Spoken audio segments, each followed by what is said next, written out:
Hoy la Iglesia, al menos la Iglesia en España, recuerda a sus mártires recientes. Aquí siempre ha sido una tierra rica en gente que ha derramado su sangre por Cristo. Pero en el siglo XX, que son los que hoy recordamos, esta cosecha de mártires fue extraordinariamente abundante, sobre todo en dos episodios. El más breve, el levantamiento comunista en Asturias, principalmente en el año 1934, y luego las matanzas que estuvieron unidas a la guerra civil. Para alguien que no sea de España resulta difícil de entender lo que aquí pasó. Bueno, quizá no para todos, porque también pasó en otros sitios. En cualquier caso, cuando se habla de mártires, siempre hay que hacer tres partes: la causa, los causantes y la respuesta. La causa, hablo de España, pero si no, no serían mártires. La causa fue el odio a la fe. En nuestro caso, pues, solamente entre religiosos, religiosas, sacerdotes, obispos, hubo más de 6.000 con espantosas torturas. Aquí en Madrid se cebaron de una forma especial. En este caso, además hubo los laicos, por ejemplo, todos los que pudieron matar de la Acción Católica, todos los que pudieron matar, los mataron, y otros. En este caso no había ninguna justificación de tipo político.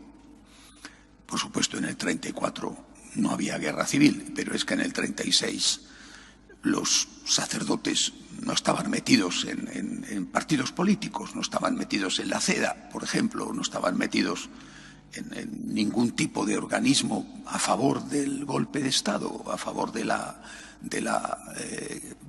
sector nacional en la guerra civil. Simplemente eran curas, eran monjas de clausura.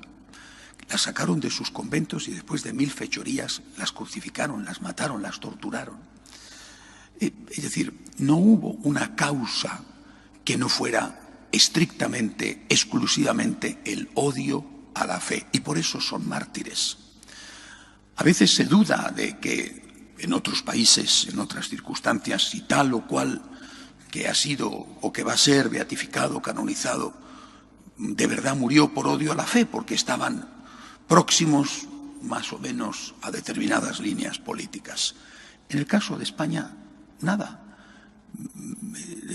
No había una militancia política por parte de esta gente.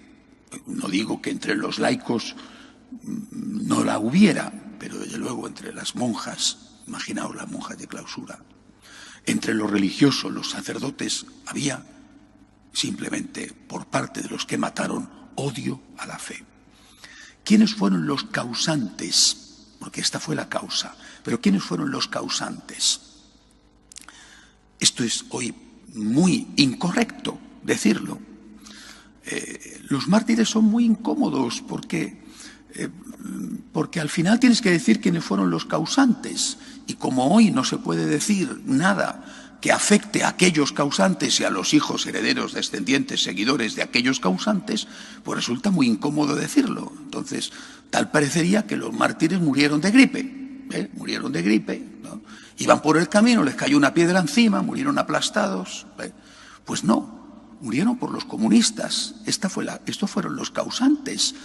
Y no han pedido perdón. No es que sus sucesores, que ahí están, alguna vez han dicho: lo siento, nuestros predecesores en la causa hicieron mal, porque la violencia no está justificada nunca, la tortura, el asesinato. Jamás han pedido perdón. Los causantes siguen presumiendo de lo que hicieron sus predecesores, incluso siguen amenazando, si pueden, con hacer lo mismo. No lo han llevado a cabo porque no sé si es que no han podido o porque los tiempos han cambiado, pero todavía siguen escribiendo esas cosas tan curiosas de la iglesia que más brilla es la que arde, por ejemplo. Bueno, los causantes fueron los comunistas. Esta es la realidad histórica.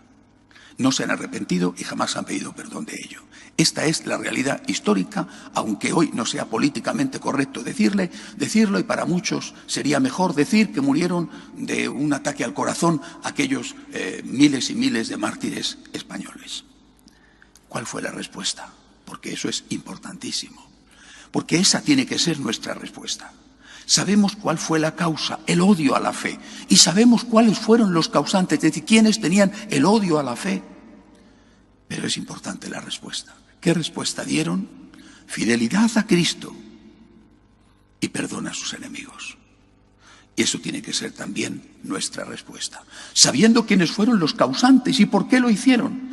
Pero nuestra respuesta no puede ser odio al odio, sino perdón al odio. Mi papá, que estaba en Madrid en el año 36, y que vivía muy cerca de lo que entonces era el cuartel de la Montaña, hoy el templo de Devot, y que vio los cadáveres de aquellos militares sembrados por las calles, y que estaba muy cerca, vivía a una manzana del convento de clausura, donde entraron y las destrozaron vivas a aquellas mujeres. Mi papá me contaba todo lo que vio cuando yo era un niño. Y me contaba lo que hicieron con el párroco de Villarejo de Salvanés, por ejemplo, aquí a las afueras de Madrid. Las enormes crueldades que cometieron. Nunca hubo en mi padre rencor, nunca. Y esto es lo que nosotros tenemos que hacer. No podemos ocultar la verdad, que a algunos, repito, les molesta que aquellos fueran mártires y hubieran preferido que hubieran renegado de la fe. No podemos ocultar la verdad. Murieron a manos de los comunistas, murieron por odio a la fe, murieron en medio de espantosas torturas, pero fueron fieles a Cristo y perdonaron. Y nosotros tenemos que hacer lo mismo, ser fieles a Cristo y perdonar. Que perdonar no significa dar la razón a tu asesino, pero tenemos que perdonar, porque ellos perdonaron. Los culpables y asesinos jamás han pedido perdón, pero nosotros tenemos que ser capaces de perdonar, incluso aunque ellos no hayan pedido perdón, e incluso aunque, si pudieran, lo volvieran a hacer, porque faltas de ganas no tienen. Tenemos que ser capaces de imitar a nuestros mártires, cuya sangre llevamos en nuestras venas. Somos hijos de los mártires. Y los que se salvaron porque Dios les protegió. Pues tenemos que ser capaces de hacer lo que ellos hicieron. Fidelidad a Cristo hasta la muerte. Y perdón y amor a nuestros enemigos. Que así sea.